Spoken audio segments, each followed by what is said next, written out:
In the year 2065, robots have become a large part of our lives. It is important to understand hazards to reduce injury to life and property. Some robots may look and act like humans, but they look so deceiving. Never underestimate the weight, power, or intelligence of a robot. Their own power source can quickly move their own body mass, which is anywhere from 400 to 800 pounds. Furthermore, with the creation of sub-1 nanometer transistors and photonic neural networks, they are smarter than you. Preventative measures to prevent getting crushed into a pancake include limiting occasions where you are directly underneath a robot. When climbing stairs, leave a larger gap between you and the robot in case it falls. Moving forward, the power sources may present a hazard if you deviate from proper procedure. Most mobile robots are powered either by lithium batteries or compressed hydrogen. It is important not to tamper with it and to use only approved vendors. If improper battery or electrical connections are used, it could catch fire, explode, or shock the user. Improper hydrogen cylinders may rupture. For example, in 2058, a young woman used an unapproved third-party cylinder which ruptured while she and the robot were dancing. As she had just spent $50,000 on a new robot, she thought the approved hydrogen cylinders were too expensive, so she bought them off eBay. However, this would prove disastrous. Instead of compressed hydrogen, she accidentally bought liquid hydrogen. As the liquid hydrogen warmed up, it evaporated and the cylinder ruptured. Two flips, two twists. So basically, you take a big chance whenever you buy unapproved equipment.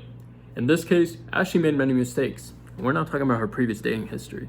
But I mean, bottom line, what happened here was that the wrong type of hydrogen was purchased and the cheap cylinder could simply not withstand the pressure. So she gets a 0 out of 10 for critical thinking. However, I'll give her a 10 out of 10 for that double twist, double flip landing at the end. The landing was simply immaculate. I think that's his car. Brainbots like to get drunk and sometimes can't find their way home. Usually they like to hide out in places like this. Brainbot, we've been looking all over for you. What did you do last night? Where are my keys? Oh, let go of me. I gotta get home. No autographs. Sir. Don't call the paparazzi on me. Sir! Sir! Oh, come on, get in. It's not that far. Sir! Sir! Well, not many people are out at night. You didn't hit anything, did you? You didn't hit anything, did you? We're home. Some maintenance is required to ensure your BrainBot does not suffer from mental decline. Replace brain gel twice yearly and ensure constant refrigeration on the brain. Older missing brain gel leads to severe brain degradation and will cause the robot to attack anything that moves. Secondly, some brains have a large desire to smash their head against a wall. An inhibitor chip is initially installed to prevent the brain from fully controlling all functions. This chip can be removed, but the manufacturer is not responsible if your BrainBot destroys itself. Lastly, some transplanted brains cannot handle the fact that they are trapped inside a metal prison of a body. They may try to alleviate this by consuming a large amount of alcohol or high voltage electricity. Professor Gee's class was pretty interesting. On the first day of lecture, he said that every incident is another reason for a robot to replace you. And that really resonated with me. I really took that to heart. So when I got home, my girlfriend hugged me. I smelled her perfume, and she looked up to me, and I said, "I'm replacing you with a robot. We're breaking up." And I actually made sure to move my car to a friend's house. That way she couldn't slash my tires. Gotta think ahead with these things. And in terms of what led me to my decision, ultimately there was a myriad of reasons. Firstly, she would always start off conversations with, "Are you even listening to me?" I kind of thought that was a weird way to start off conversations. And lastly, whenever I took my schizophrenia medication, she would always disappear for a couple days, and I was done. That was the straw that broke the camel's back. And breaking news tonight, a BrainBot in France destroyed 4 Mark II robots because hair gel was used instead of brain gel. On the bright side, the robot had a really cool hairstyle. Reporter Ion is on the scene. Ion, what can you tell us about the incidents that's happened in Paris tonight? Yeah, I think I ate too much broccoli this morning. Rolling. Are we rolling? Yep. Okay, okay. Hey, I just found this bud right here. Can you tell me what happened here? Yeah, well, this university was founded back in 1953. This building was built in 1954. I can tell you I've been here since 2012 when they thought the world was going to end, but you know, that turned out to be a political lie, so. Bro, that sounds crazy as hell, but I don't know what you're talking about. I'm talking about the robots, bro. Oh, we're talking about the robots. What about them? You know, the things with the motors and the machines and all that, the computer chips and all that? Yeah. You know what? I can tell you one story. You know, back in the day, there was this old robot, and it seemed to go berserk. I think it had like old brain gel or something like that, and it just started attacking people. One thing that they told me was like an indicator of old brain gel is whenever you see that yellow disgusting color, kind of like urine. And you know, once the brain degrades, the brain gel starts making the robot do all kinds of crazy things. So it'll start attacking things, and then if it gets really bad, it'll start severely attacking anything in sight. It's absolutely reprehensible behavior to remove the inhibitor chip. We were hoping that the robot would go on a rampage and kill someone so that we could get even more mad at them. However, that wasn't the case. But I'm wearing a suit and I'm on your TV, so you will believe everything I have to say. Warehouse robots are responsible for moving inventory around. For reduced complexity, their collision detection only works with other robots or people wearing special detection vests. These robots are also very capable of lifting several tons and moving with ease. If a person were to be hit by one of these, the vehicle would not stop and production could be slowed down. And as we all know, slowing down production is a sin. And if you commit it, you will be shunned from the company. So it's important to never get caught. I mean, it's important to never be... We're going to edit that part out, right, Jimmy? Okay. All right. Back to what I was saying. So basically, you never want to go into the prohibited zones. As mentioned before, these robots can only detect people or other robots wearing special detection vests.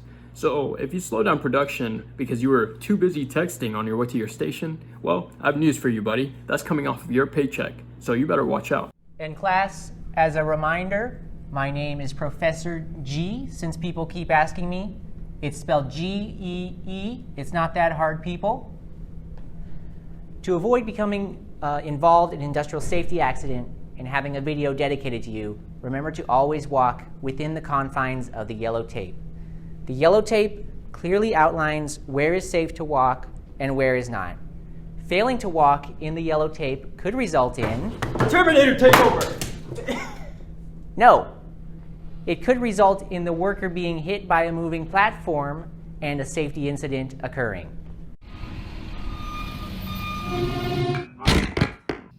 And now, class, let's go through this example one more time. The worker was located here, and he was blah, blah, blah, blah, blah, blah, blah, blah, blah, blah, blah, blah, blah, blah, blah, blah, blah, blah, blah, differential equation.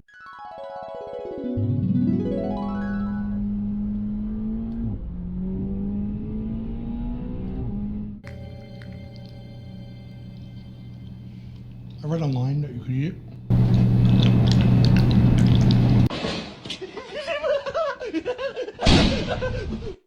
And blah, blah, blah, blah, blah. And ultimately, with all of this, we have derived an nth order function describing the Ruggian variables for this scenario. But you guys don't need all this nonsense. I'm going to start erasing all this. I don't want to bore you all with the math stuff for this, so I'm just going to start erasing all of it. Oh, in class, this is a big one that may go unnoticed. Smoking is prohibited in non-smoking areas.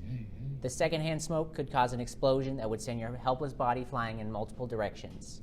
To piece your miserable corpses back together, someone would have to be paid overtime to locate your earlobe and third lumbar vertebrae. More importantly, smoking is mandatory in non-smoking areas as a result of this. Moving forward, due to recent accidents, due to workers not wearing proper personal protective equipment, there will be random audits throughout the year. We will intentionally cause an accident that could be mitigated if wearing the proper PPE. Starting today, I will randomly smash your toes with a sledgehammer. You have nothing to worry about if you have your steel toes on. If someone is seen without a hard hat, I will drop a large pipe wrench onto their head. If you do not use the handrail when using the stairs, I will push you down them. Do you really want that to happen? Because I will do it. I swear I will. Oh, you don't think I'll do it? I got a hammer right here. Who's going to be our first inspection? Who's ready for their first safety audit? I've got my steel toes on. Do you have yours? What about you? Let's do your inspection. Safety is very important, class, and I'd hate to see any of you get injured for something stupid. Remember, every workplace violation is a reason for a robot to replace your job.